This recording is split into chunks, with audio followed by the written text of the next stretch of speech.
¿Qué tal, amigos oyentes de Radio Bolivariana? Sean bienvenidos a esta nueva emisión del programa La Otra Historia con el profesor José Guillermo Ángel Memo Ángel. Memo, el tema de la ética en estas sociedades, pues es un tema que todos los días se pone como más en la agenda, si pudiéramos hablar, en la agenda no solamente de los medios, sino de la educación. Y precisamente uno ha notado que en ciertas instituciones de educación superior el tema de la enseñanza de la ética pues no es lo más importante ni lo que prima en sus pensum.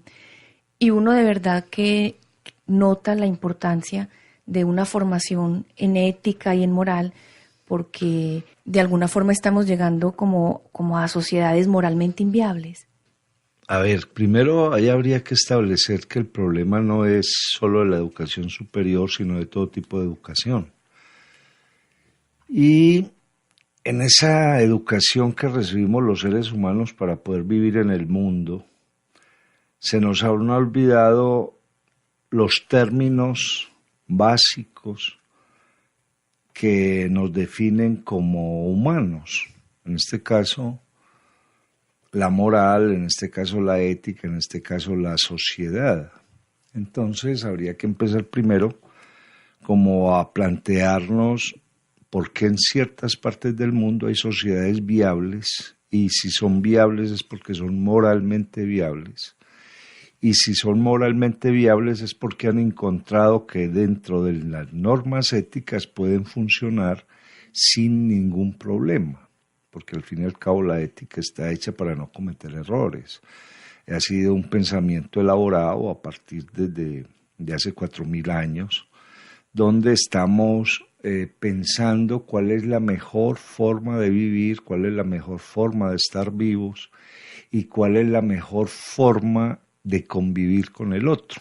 O sea, eso no hay que inventarlo, eso ya está, comienza desde los primeros códigos babilónicos, cuando se da el código de Hammurabi, por ejemplo. Después vamos a ver códigos en Persia, vamos a ver códigos en Grecia, en el mundo latino, códigos en las religiones establecidas en Occidente que permitirían que las sociedades fueran viables y que muchas, siguiendo esos códigos, han podido viabilizar la seguridad de sus conglomerados, de sus grupos de personas. Entonces habría que empezar primero por definir qué es la palabra sociedad, porque el hombre se asocia con otros. La palabra sociedad viene precisamente de asociación, de socios. Son un grupo de personas que se asocia para poder tener futuro y poder tener seguridad. Esto hace que en términos de futuro, pues va a haber que plantearse muy bien cuáles son las condiciones de pasado. Yo no puedo arrancar de cero, sino el pasado me aporta o me dice qué errores he cometido y a partir de ahí puedo plantear los puntos donde vamos a llegar. Y dentro de esa primera sociedad se buscaría la seguridad, o sea, el desarrollo de la persona en términos humanos, para que pueda estar pensando, buscando lo mejor. Hay una definición de libertad que es muy bonita y es: libre todo aquel que busca solamente lo mejor, entendiendo lo mejor como aquello que lo hace más partícipe del mundo, lo integra más al mundo y le quita miedo a morir, porque hay una cosa que es importante en muchas personas, que al morir agradecen haber vivido, y es porque fueron moralmente viables. No, hay gente que teme morir es porque no ha sido moralmente viable, porque no ha construido lo necesario para llevarse consigo la mejor visión del mundo. Entonces, claro, nos da miedo morir por eso. Entonces, una sociedad comienza siendo viable cuando hay una serie de compromisos, por eso aparece la palabra socio, que tienen que ver con lo que Peter Sloterdijk llama las esferas.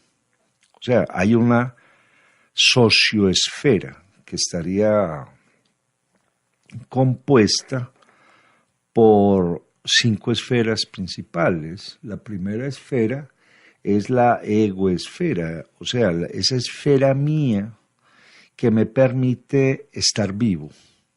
Esa esfera tiene que ver con lo que yo pienso de mí, lo que pienso de los demás, lo que pienso del mundo y cómo me abastezco de lo que yo veo en el otro. Hay algo que es muy interesante, el otro da como resultado lo que yo pienso de él.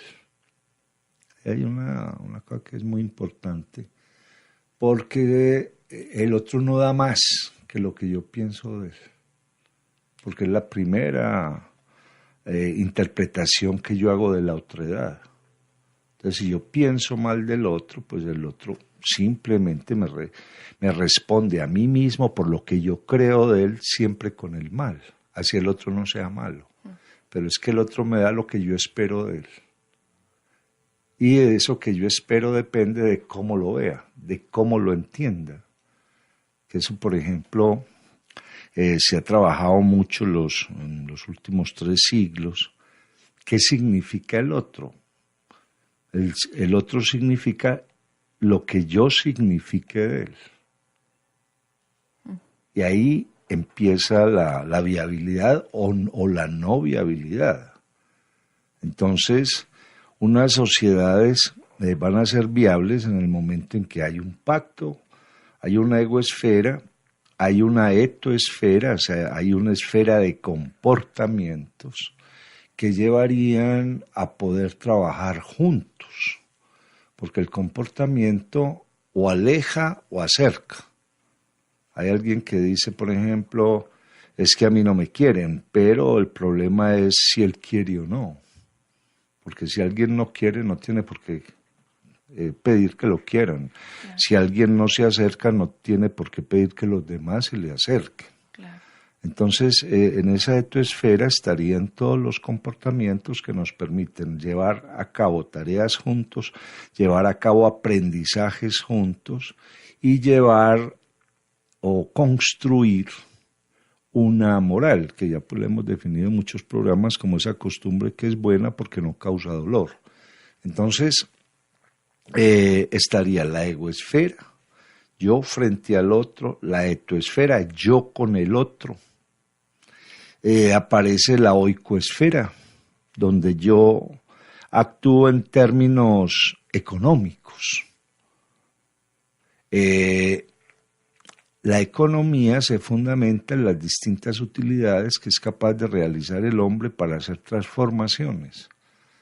Y eso es lo que permite que nos podamos intercambiar. Entonces no se puede pensar una sociedad solamente en términos de cómo yo quiero mucho al otro pero no produzco, no. O yo quiero mucho al otro pero no me mezclo con él, tampoco. O yo quiero mucho al otro pero no produzco, no soy útil, tampoco.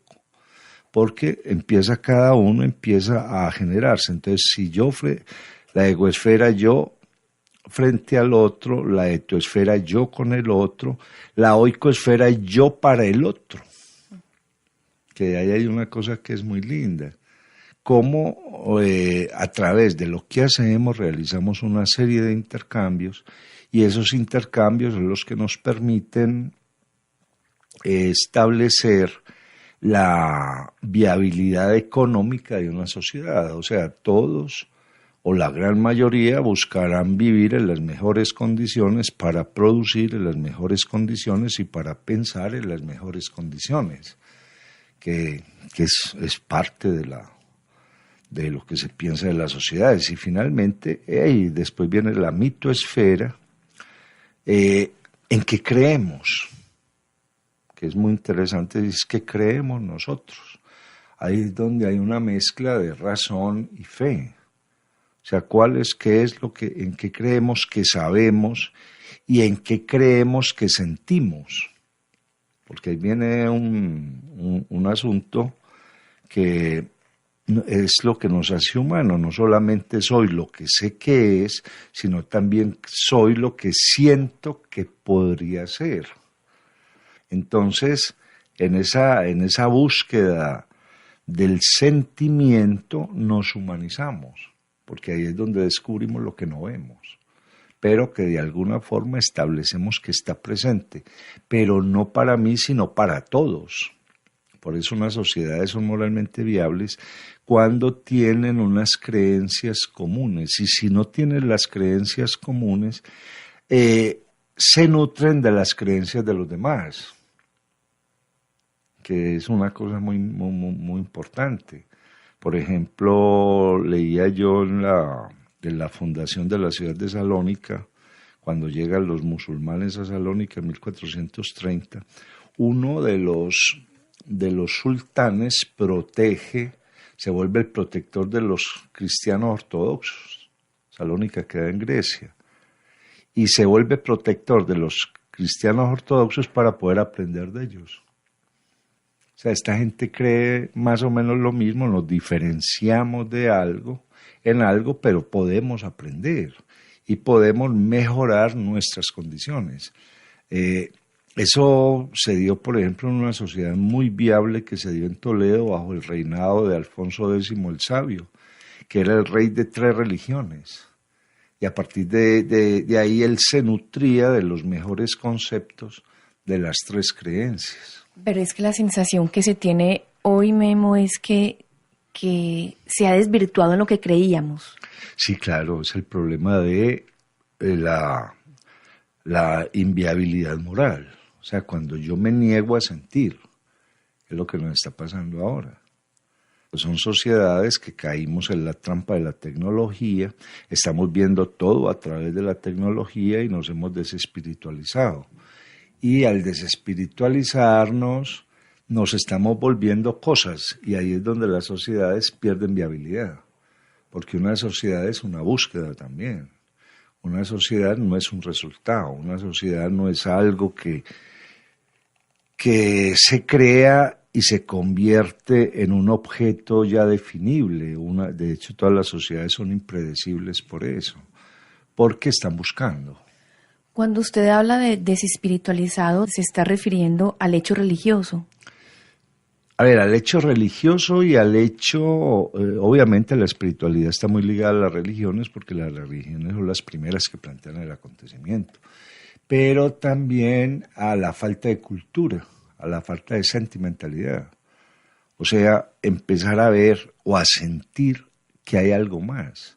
Perder la búsqueda de la belleza, que es perder la búsqueda del orden. Eso, por ejemplo, lo vemos en grandes conglomerados que no son capaces de producir arte, o que el arte que están produciendo está muy desordenado, completamente desordenado, y no hay búsquedas de belleza de ninguna naturaleza. De hecho, la belleza es el mejor orden, buscar el mejor orden. O sea, la belleza no es una apreciación estética que la va creando la moda o los valores que vayan apareciendo o desapareciendo en un momento determinado, sino, como decían los griegos, vamos a buscar la suma perfección que es lo que nos hace perfecto a nosotros. Al perder la condición de búsqueda de belleza, pues nosotros nos afeamos, o sea, perdemos la sensación de sentir que hay algo más, y ese algo más no es entendido por los sentidos, sino que es entendido por la parte espiritual del hombre, o por el alma, o por el entendimiento, como se le quiera llamar. Entonces, eso justifica las mitoesferas, o sea que son sitios o momentos donde el hombre se espiritualiza. Hay en las religiones occidentales, por ejemplo, el Islam y el cristianismo tienen lugares sagrados. En el judaísmo no hay lugares sagrados, pero hay días sagrados. O sea, hay una espiritualidad que se sostiene en el tiempo y no sobre la tierra, por ejemplo. Pero es la búsqueda humana necesaria y que hace que la mitoesfera, el sistema de las creencias sensibles, no desaparezca. Si desaparece, me convierto en una extensión de una máquina, que es más o menos lo que está pasando ahora, donde estoy dependiendo, no estoy dependiendo de ser o de pertenecer a una base de datos, sino estoy dependiendo de lo que yo sería yo frente al mundo. O sea, la apreciación del otro, de lo otro, el entendimiento del espacio, no como un lugar físico, sino también como un lugar del cual yo puedo trascender como ser humano. Memo, pero es muy complicado el tema de las mitoesferas en una sociedad como la nuestra, que siempre ha estado atravesada por el hecho religioso y que en este tiempo está como tan desacreditado. A ver, yo creo que eso precisamente se debe a que estamos viendo la parte espiritual como si fuera una cosa. Y ese es un error bárbaro. O sea, la creencia no está siendo afectada para nada. Estamos viendo las formas, pero no estamos viendo los sentidos. Y alguien dice, hombre, yo no creo en tal religión o en tal otra porque pasa esto, pero es que no es lo que pasa dentro de la religión, sino lo que pasa dentro de la espiritualidad. Entonces convertimos los eventos espirituales o sensibles en cosas.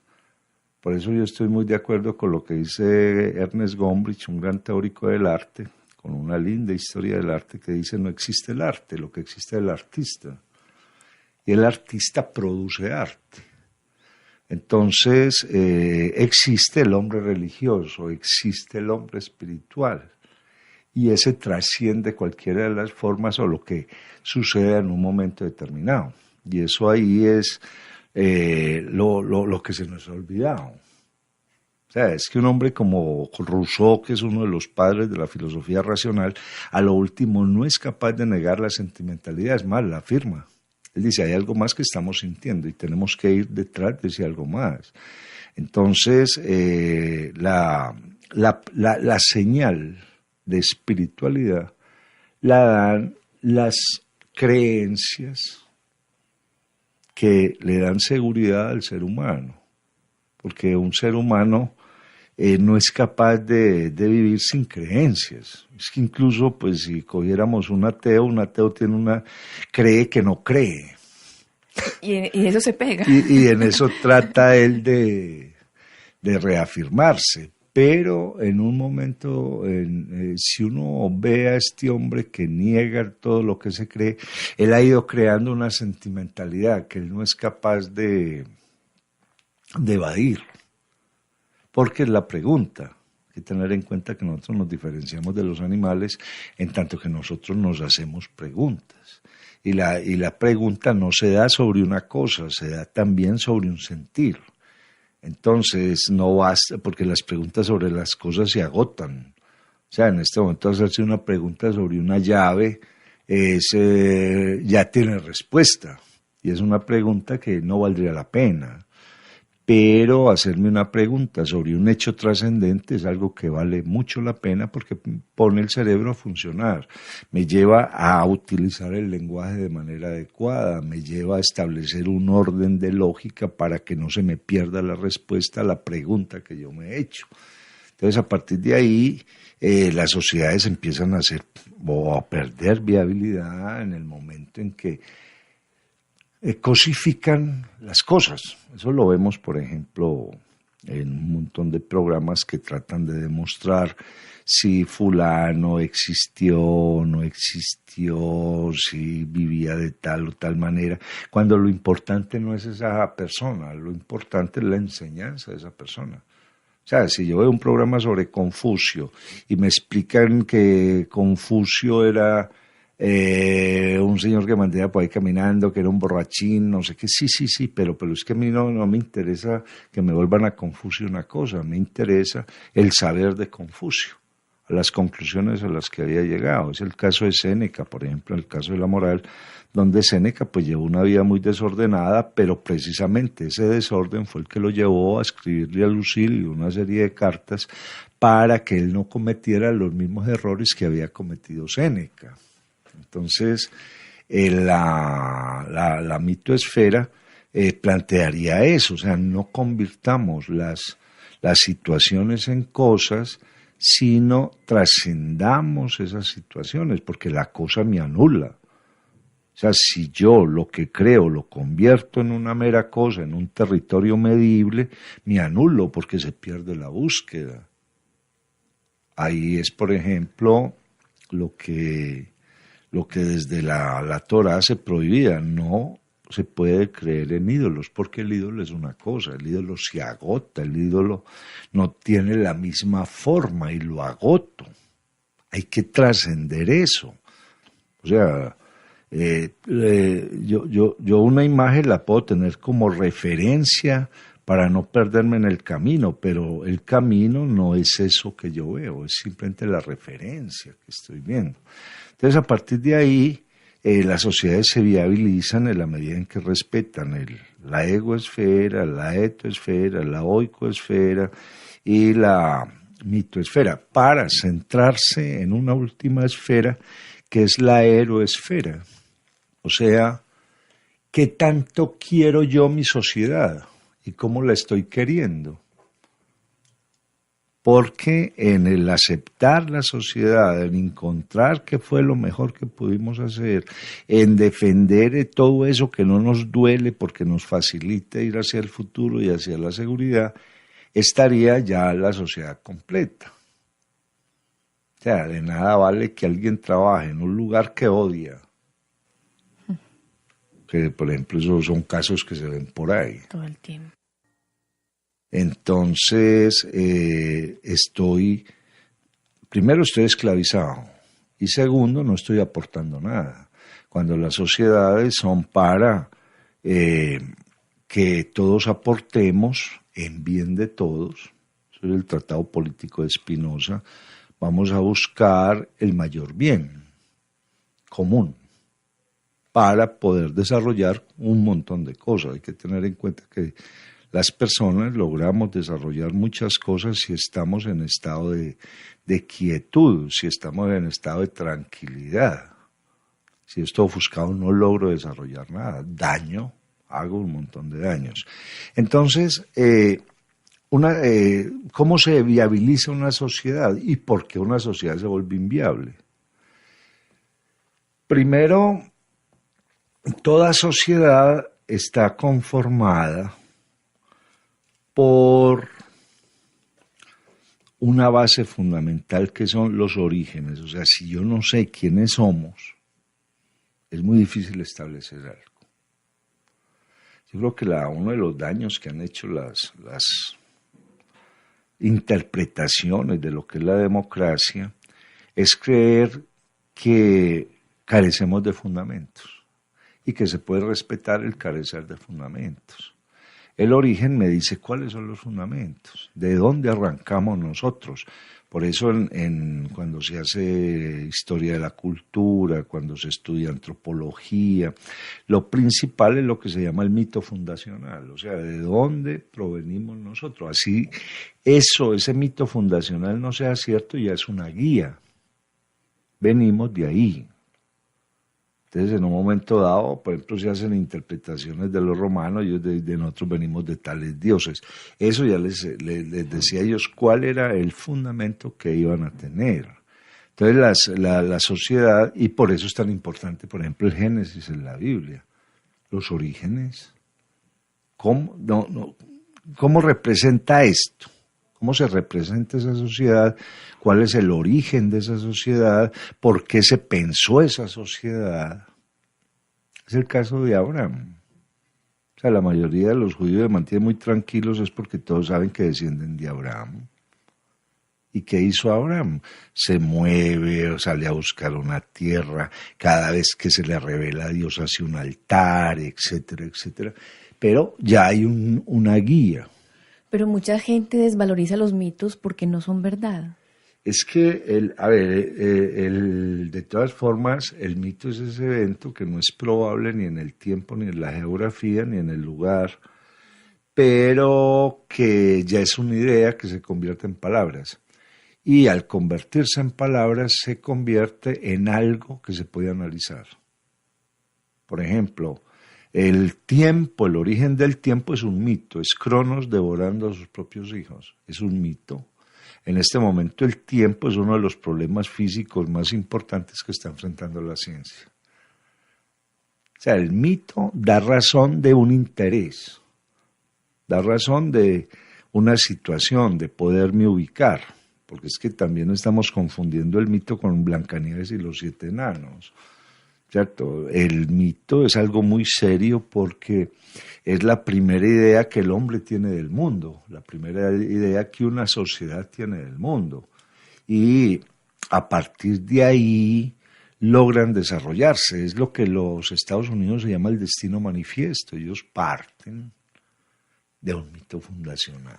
O sea que lo válido es por lo menos plantearse el asunto, porque hay gente que ni siquiera lo plantea. Claro, y ahí es donde no hay sociedad. Pues lo primero, los orígenes. Segundo, las normas. O sea, las sociedades solamente funcionan normatizadas. Por eso es tan importante el Éxodo, por ejemplo, en la Biblia. Ahí se normatiza la sociedad, por eso son importantes los 10 mandamientos. O sea, ¿qué vamos a ver? Una sociedad de libertinos no funciona, se destruye a sí misma. En tanto que una sociedad donde los fundamentos normativos estén diseñados para no cometer errores y para no vivir mal, son los que permiten que esa sociedad funcione. Entonces, ¿por qué se caen las civilizaciones? Cuando se pierde la normatividad, cuando la gente hace lo que le da la gana, porque volvemos al rebaño primitivo, volvemos al estado de naturaleza y no al estado de pacto. Es que llegar a una norma es llegar a concebir la menor posibilidad de error.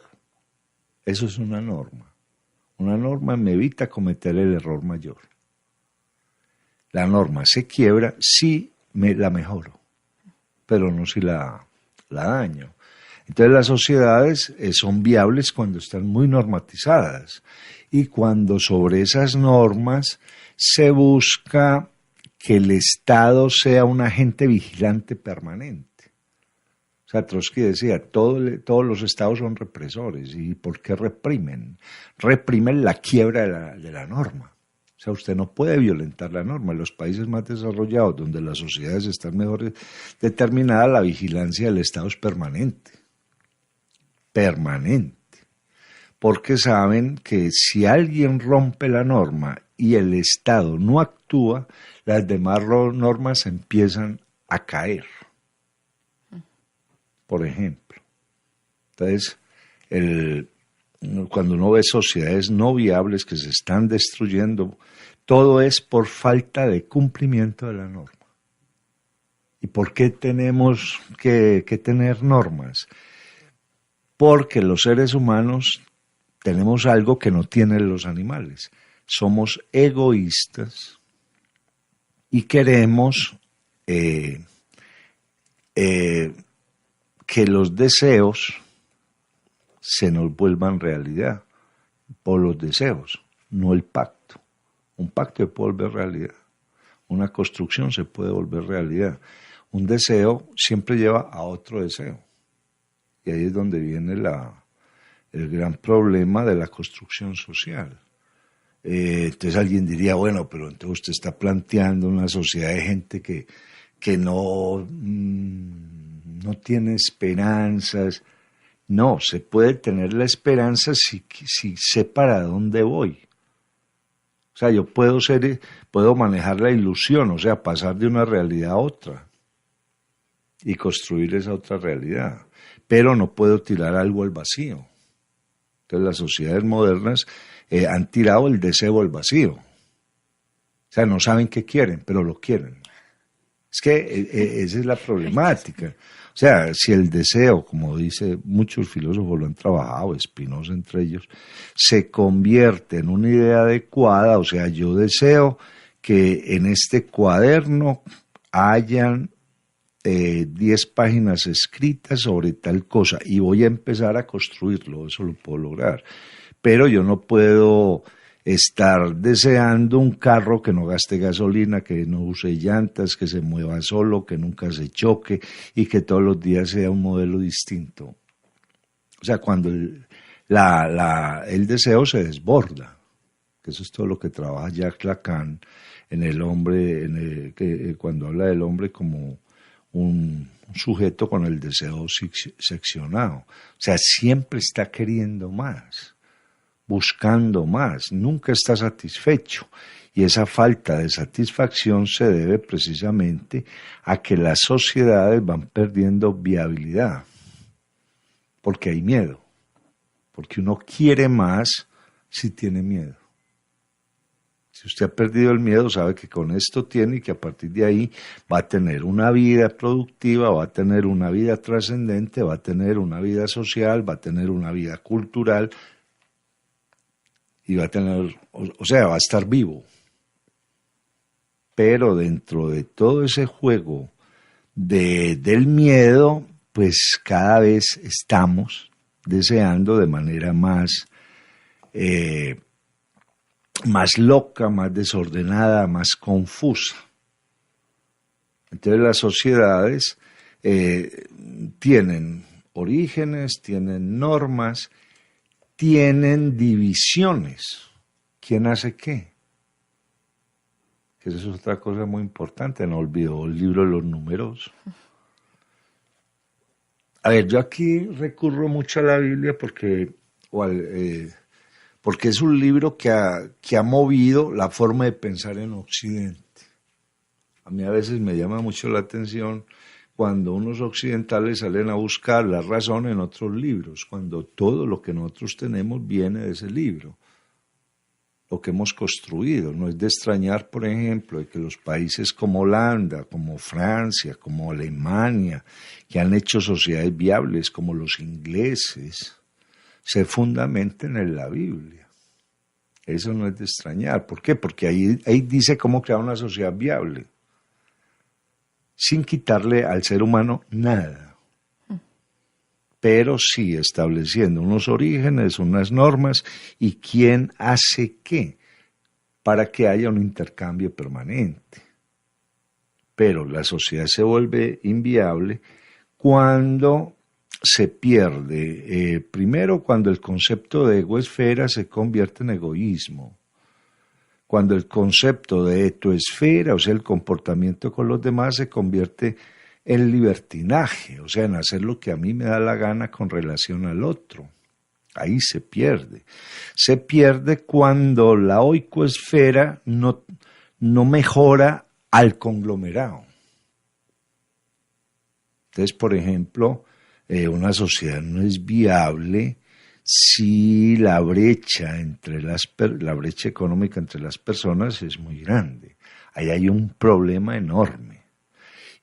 Una sociedad pierde viabilidad si su mitoesfera se quiebra, porque no hay una búsqueda de mejorar humanamente y de trascender en términos humanos. Y toda la esfera se ve. Si se daña cualquiera de esos 5 elementos, y yo no quiero mi sociedad, todo eso afecta a la sociosfera. Entonces, ¿qué sucede hoy en día? O sea, ¿dónde está el problema? El problema estriba en que no educamos para ser sociales, no educamos para eso. O sea, sabemos de matemáticas, sabemos de lenguaje, sabemos de psicología, sabemos de un montón de cosas, pero todo eso carece de eso que tiene que ver con la sociedad. Y algo muy importante, eso que tiene que ver conmigo. Porque yo soy social, o sea, yo no sería capaz de sobrevivir solo en ningún momento. No soy capaz. Porque precisamente las sociedades son las que permiten que se mejoren una cantidad de circunstancias. O sea, lo que ya alguna vez dije en una charla de estas, yo no sé hacer lapicero, yo no sé hacer mesas, no sé hacer micrófonos, no sé hacer camisas, no sé hacer relojes, no sé imprimir libros. Entonces, ¿qué sería de mí sin todos esos trabajos adicionales? Todo eso hace parte de la sociedad. Eso es lo que no nos hemos, por ejemplo, puesto a pensar nosotros, y es que la medida en que más personas sean excluidas del pacto social, cada vez esas más personas me impiden entrar en contacto con ellas y se convierten en alguien que me produce temor. Ahora, entonces, educarnos para la sociedad, educarnos para el comportamiento. O sea, hay una cosa que yo veo con mucho terror, y es que estamos educando para tener miedo, y no estamos educando para vivir tranquilos. Eso es fatal. Desde el colegio están educando para sentir miedo. ¿Qué es lo peligroso? ¿Qué es lo peligroso? Yo dándome cuenta de qué es lo mejor, voy entendiendo cómo moverme dentro de una sociedad. No quiere decir esto que una persona solamente se le pueda decir lo mejor. No, se le dirá lo mejor y qué puede dañar eso mejor, pero ya tiene noción de lo mejor. Nosotros estamos pensando siempre a través de lo peor. Entonces, a partir de ahí, toda concepción de lo mejor se destruye y la sociedad se vuelve inviable. Ahora, las sociedades no pueden ser multitudinarias, y ese es otro problema que está enfrentando el hombre del siglo XXI. Es que nunca se había gobernado a tanta gente junta. A tanta gente junta. Países como Francia están reduciendo el tamaño de sus ciudades. O sea, buscan que las ciudades pequeñitas se vuelvan más grandes para hacer sociedades más viables, pero que las muy grandes se empiecen a reducir, porque o si no la sociedad se vuelve inviable, el Estado no es capaz de cubrir la extensión que está gobernando. Entonces, a partir de ahí se crean un montón de situaciones que atentan contra las mismas sociedades, o aparecen sociedades que se oponen a otras, por ejemplo. Entonces, nadie había gobernado 30 millones de personas en una ciudad como Ciudad de México, por ejemplo, o 18 millones de personas como en Sao Paulo, o 8 millones de personas como en Bogotá. Es que son demasiadas. Y entre tanta gente se diluye el pacto.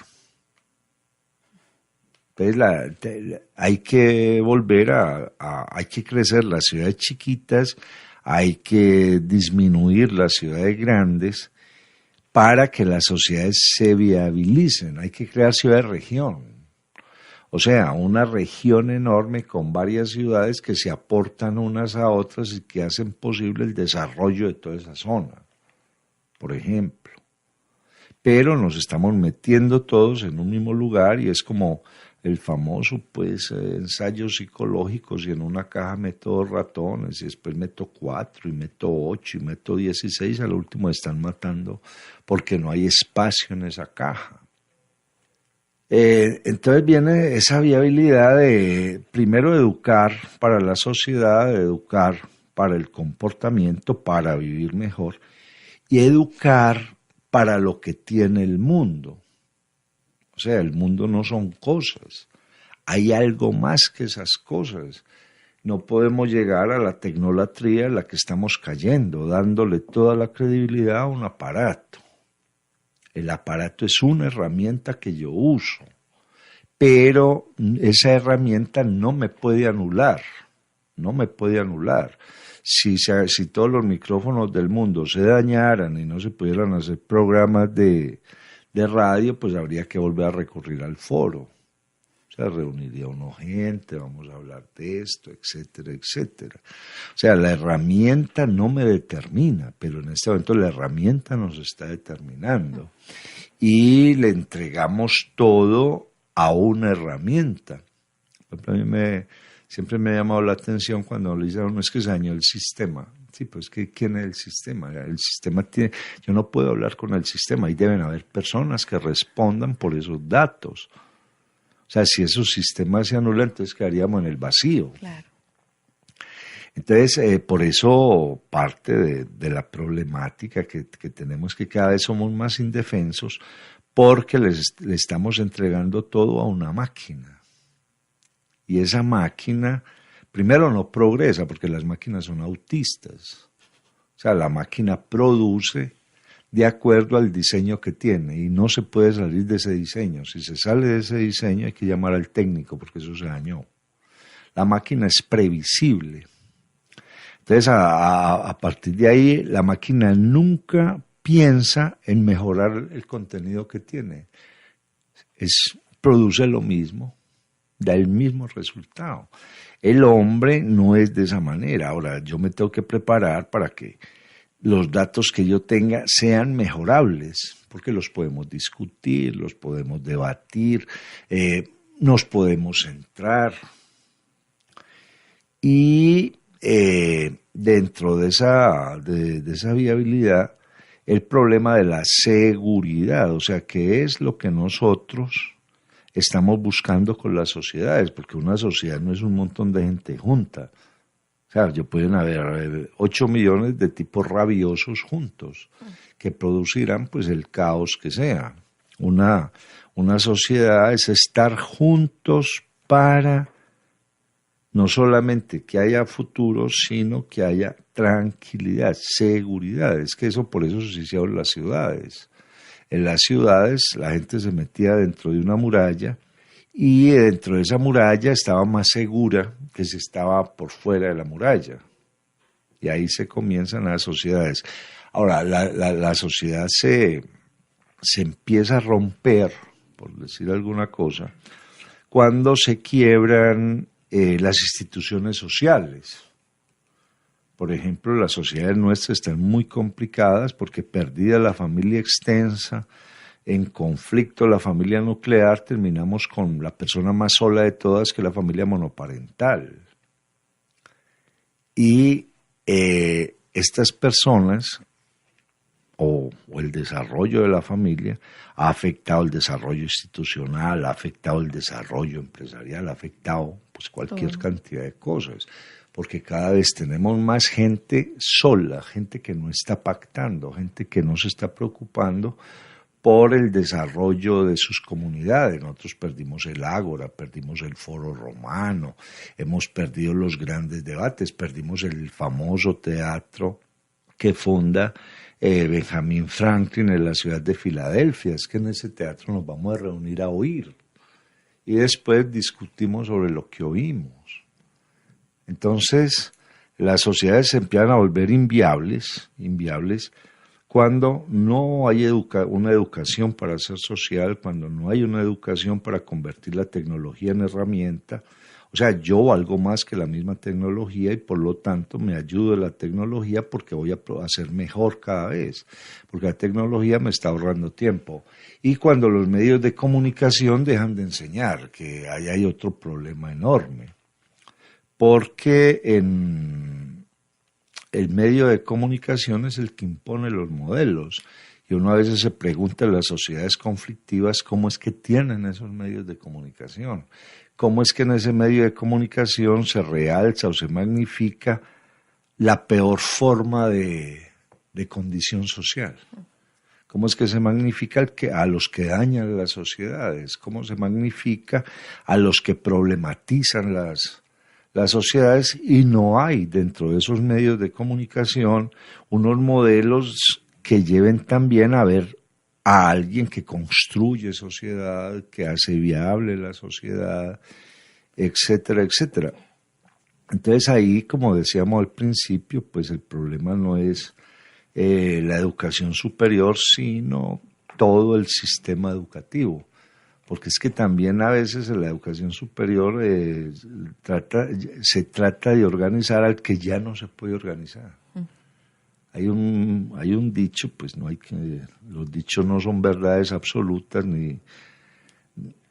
pero dice árbol que crece torcido, nunca su rama endereza. El problema es cómo crecer en la sociedad. Ahí está el problema. No tratar de que una vez se ha hecho todo el daño, traten en la última etapa de arreglarlo. Claro. O sea, las universidades en ningún momento son salas de urgencias ni son correctivos, ¿cierto? Eso tiene que empezar desde un niño que le enseñan a ser social, que en el colegio le explican con quién vive, la importancia de vivir con otros, la importancia de sentirse tranquilo, cómo mantenerse tranquilo, cómo entender el mundo, cómo ver la tecnología como una buena herramienta para que él tenga un mayor tiempo para volverse más humano, o sea, para tener tiempo de leer, tener tiempo de oír música, etcétera, etcétera. Y cómo la sociedad es el único futuro que tiene, porque también estamos en esto que si yo me escapo no sobrevivo. El único futuro que tenemos somos como seres sociales, como seres de rebaño, son las sociedades. Ahora, en la sociedad ellos ya entramos a pactar si vamos a vivir bien o vamos a vivir mal. Que eso es de pronto lo que en este momento se plantean en muchas partes del mundo, cómo vamos a seguir viviendo, porque como estamos viviendo no estamos desarrollando absolutamente nada, estamos desarrollando miedo, estamos desarrollando confusión, estamos desarrollando una sola línea de inteligencia, pero no más. Entonces creemos que una sociedad es desarrollada porque la gente produce muchas cosas técnicas, sí, pero es que si están produciendo muchas cosas técnicas y todos son locos, eso no vale la pena. Me acuerdo yo de una novela de Julio Verne que se llama Los 500 millones del Abegún, donde en una ciudad que se llama Stalingrad, la ciudad de acero, eso es lo que produce cosas de acero impecables, pero en manos de unos psicópatas increíbles. Entonces, a partir de ahí, eso no es viabilidad social. La mejor sociedad es donde yo puedo morir de ancianidad completamente satisfecho de haber estado vivo. Esa es la sociedad viable. Bien, pues con esta reflexión hemos llegado al final del programa La Otra Historia con el profesor José Guillermo Ángel, Memo Ángel, quien en esta ocasión ha hablado sobre el tema sociedades moralmente inviables.